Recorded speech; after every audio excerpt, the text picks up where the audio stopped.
Okay, hi everybody. This panel is about the music licensing in the age of streaming, and let me first introduce you the panelists. To my right, Chris, you have met him, is a co-founder, MD, and business editor of CMU as service provider to the music industry. He is a media consultant with degrees in English and law. Chris regularly writes and discusses comments on media and law and the music and the community industry. That's right? That's correct. Okay.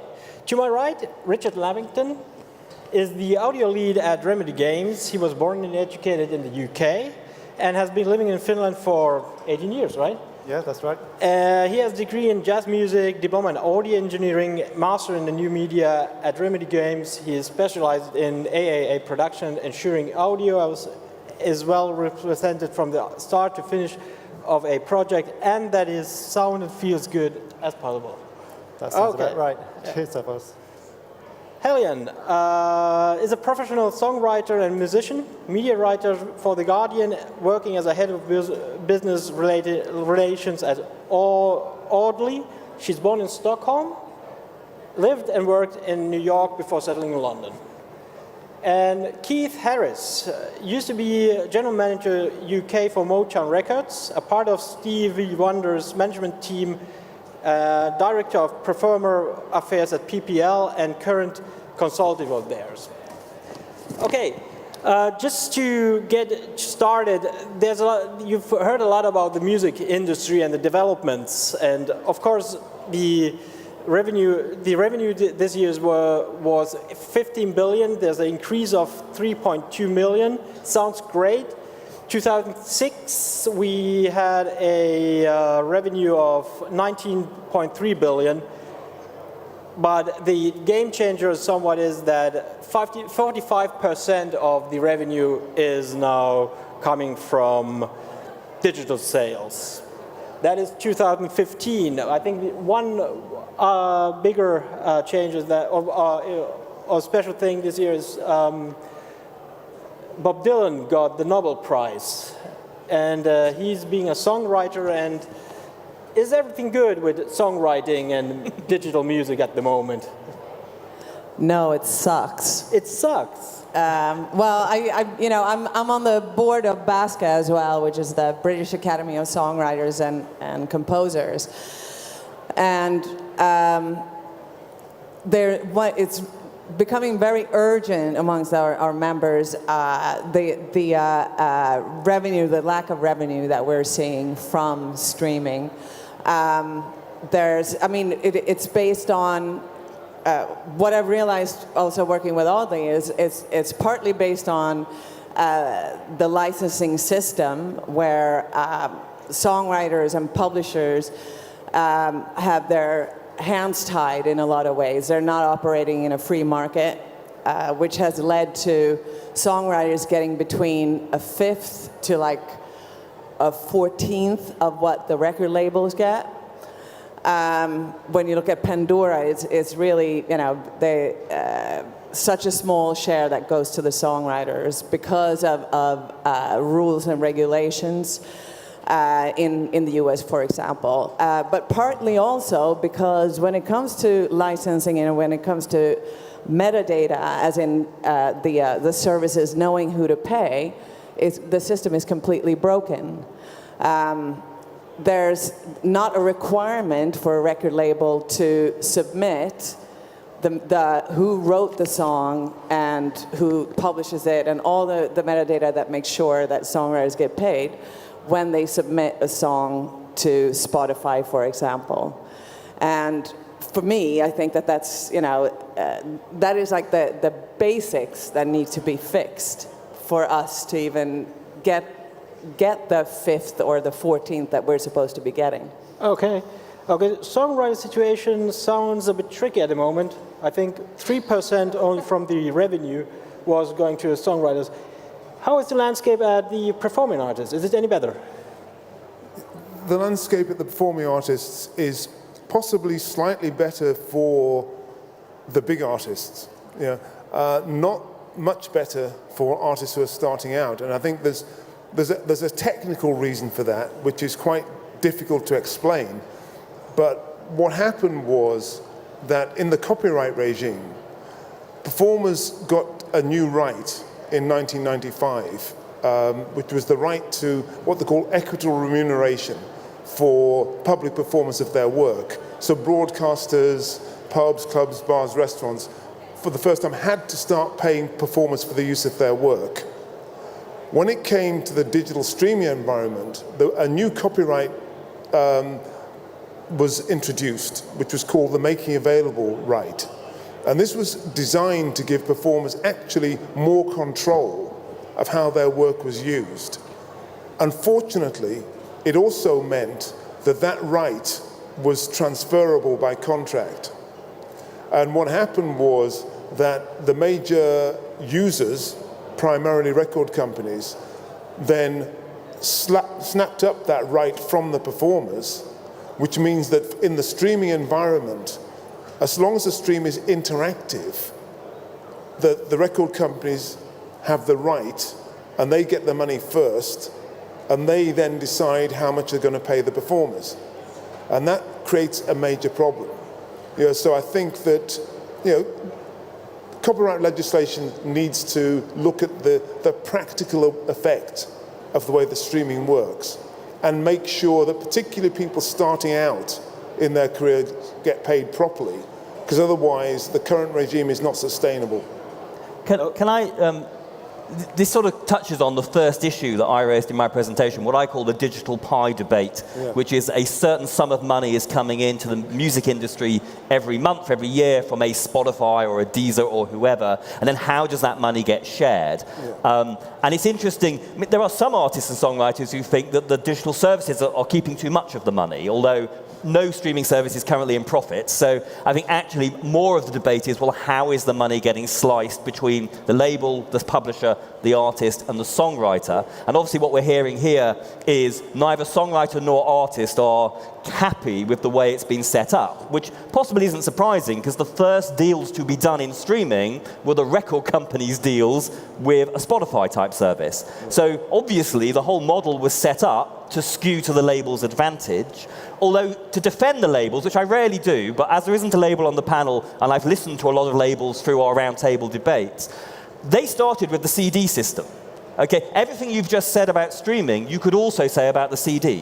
When you sell a compact disc, the publisher and the songwriter between them see less than 10% of the money, and the artist sees whatever their record contract says they see. On a major label contract, it's probably at the most about 15%. And so what the labels would say is, well, we started with the CD. Actually, artists are getting slightly more than they did on a CD. Songwriters are getting slightly more than they did on a CD. So shut up, what are you moaning about? However, the comeback to that is, but streaming is fundamentally different to a compact disc. There are no plastic discs, there are no sheds, there are no vans, there is no distribution.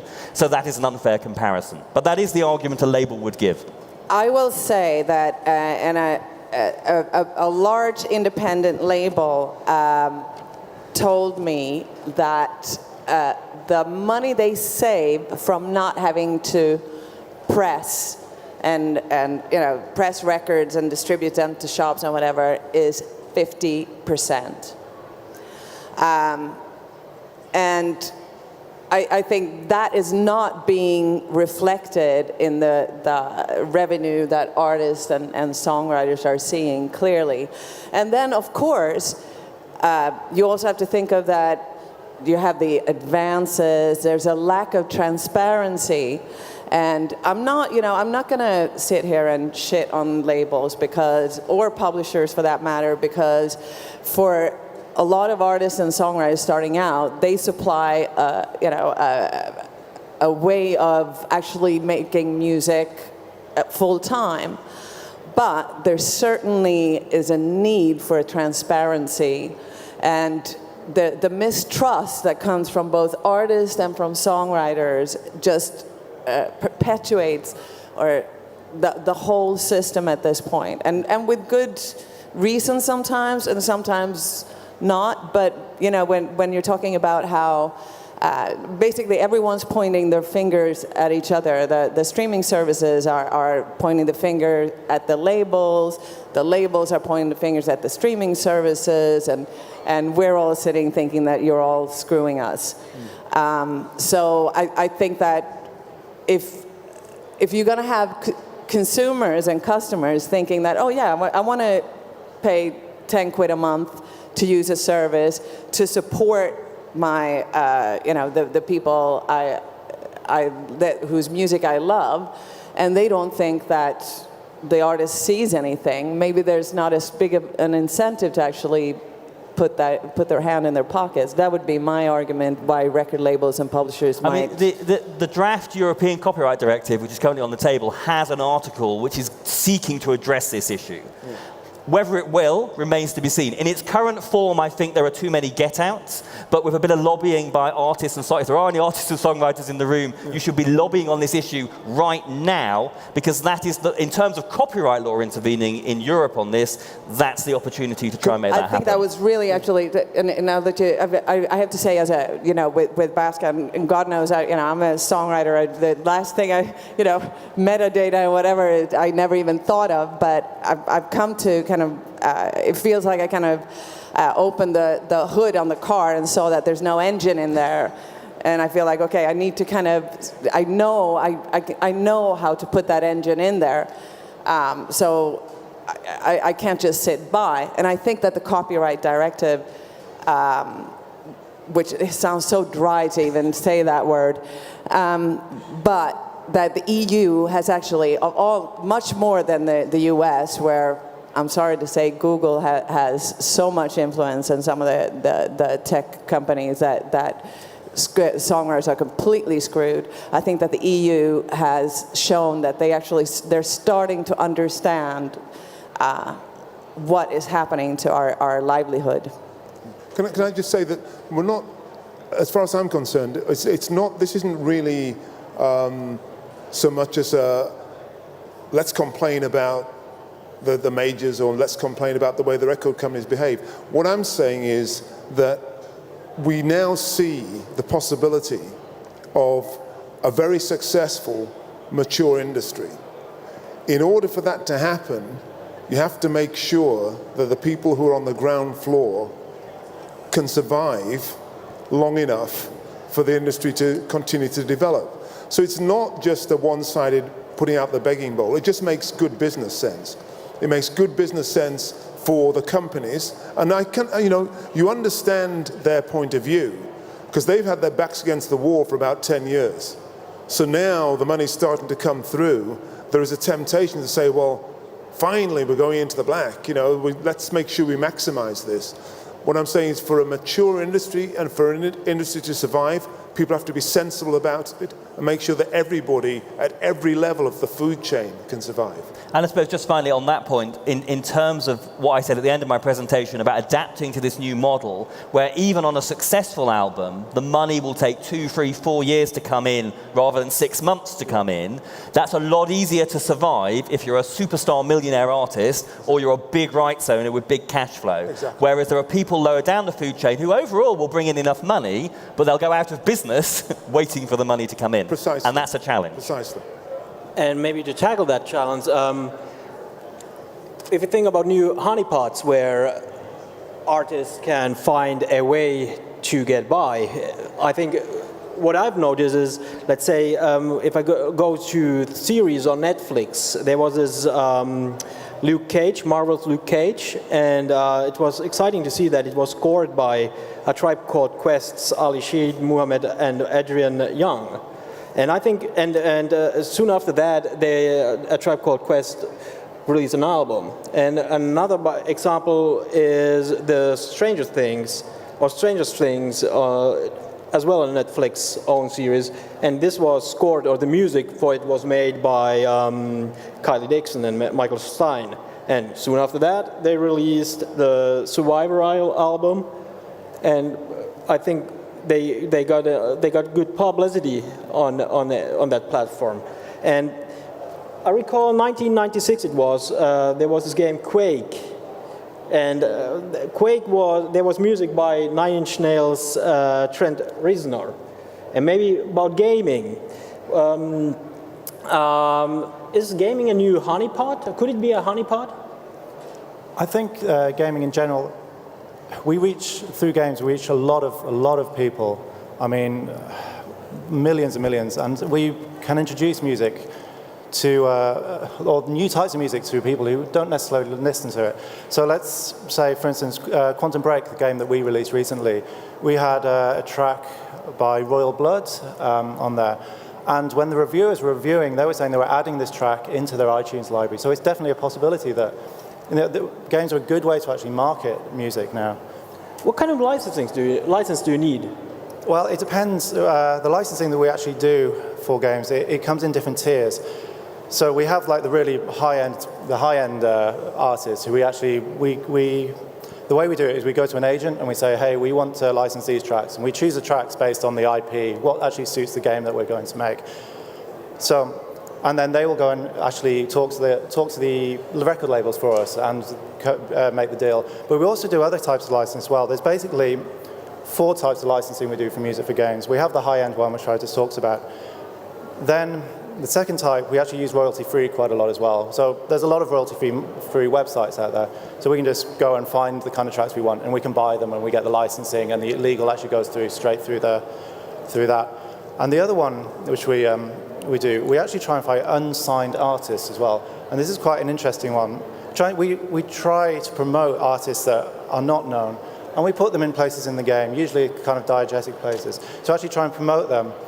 And then the last type we actually commission as well. So we have a composer for the game, and they're who actually composes for us. Or for instance, we've worked with Poets of the Fall and Alan Wake, who are writing music for the game, and then they kind of retain the rights for that, and then they can actually release the track on their album. But we use it as well in our, but it's written for the game, that's kind of very important for the IP as well. So, yeah. Can I just say that, in my opinion, Richard and people like Richard at the moment have a really important job in the business, because part of the trouble is that there's so much stuff out there that you end up with what I like to call a race to the bottom, which is people are now well aware of how important exposure is in games and movies and so on and so forth. So you get a lot of people who are prepared to give their music away just to get the exposure. The trouble is that then drives down the price to people who seriously are trying to make a living out of doing that. And so the job of somebody like Richard in actually selecting the really, really good stuff and then paying a fair price for it is really increasingly important.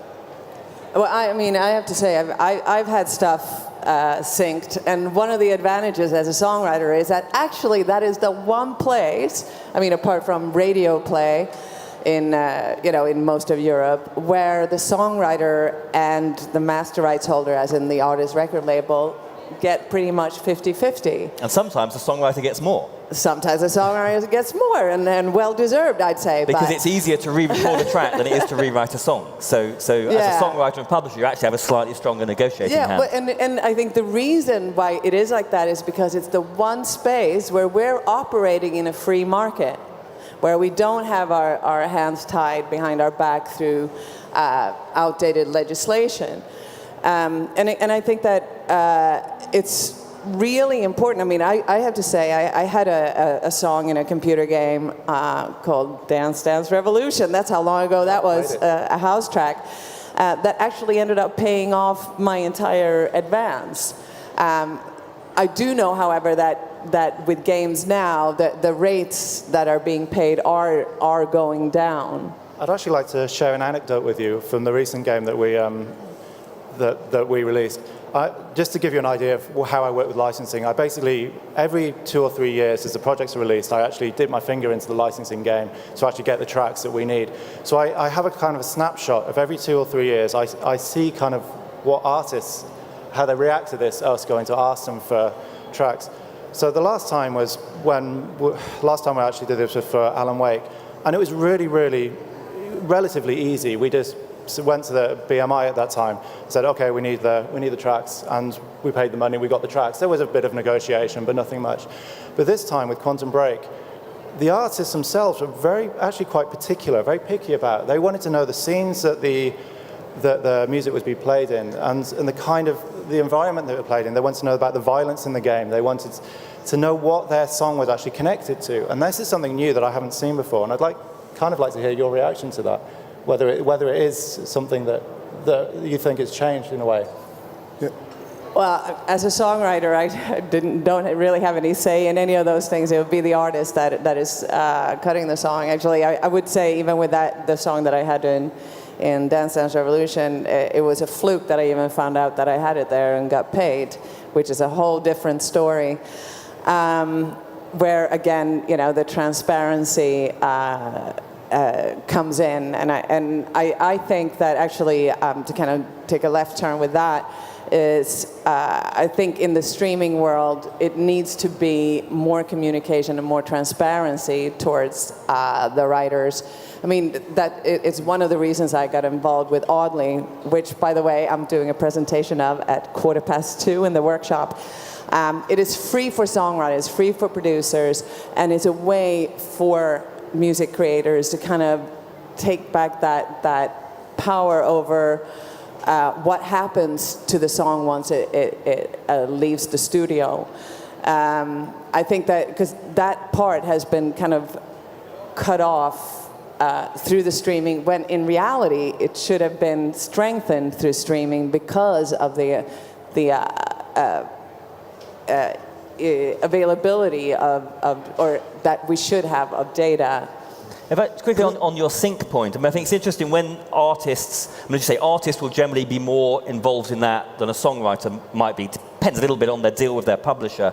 But I suppose from an artist's perspective, you have the sync deal, and then the licensee, the gaming company, the film company, the whatever, the ad agency, will say, oh, but think of the promotional value. And for them, that's a way of getting the fee down. Think of the promotional value. And sometimes a sync... Exposure. Sometimes a sync is phenomenally good exposure. It is phenomenally good promotional value. But I also know lots of artists who've had incredibly high-profile syncs who've seen zero impact on sales. Yeah, you know what? It's not actually just about the sales. Most creative artists make their work for the purpose of communicating. So they want to know what kind of communication is going to be attached to their work. Well, exactly. And so then the other side of that is supervisors who are doing sync is like, well, sync to sync to sync. Whereas an artist will say, if this is a really famous track and everybody knows it's me, that isn't a sync, that's artist endorsement. That is me endorsing the product, or the film, or the game. And then two ways of that. One might be that there's a commercial element to that. If there's artist endorsement, I want more money. But also there's a creative element in that, which is I don't want to endorse that product. I don't want to endorse that scene in that game. But I imagine it depends greatly. Different artists will have very different attitudes on that, both commercially and creatively. Well, sorry to kind of hog the thing, but just a story about syncs. There was, I remember, and I wrote an article about it for The Guardian, where there was a music supervisor for a lot of big TV shows and whatever, and he was sitting on a panel in front of record companies saying, I don't know why TV companies still have to pay for music, why it's not the other way around because of the exposure. And it drives me off the wall, because if you have that argument, because I thought, well, the one thing where we actually could still get paid. Now they're saying the same thing that the venues are saying to us. The venues are saying, well, we don't want to pay you. It's exposure that makes you, exposure for your record. And the streaming companies are saying, no, it's exposure for your tours.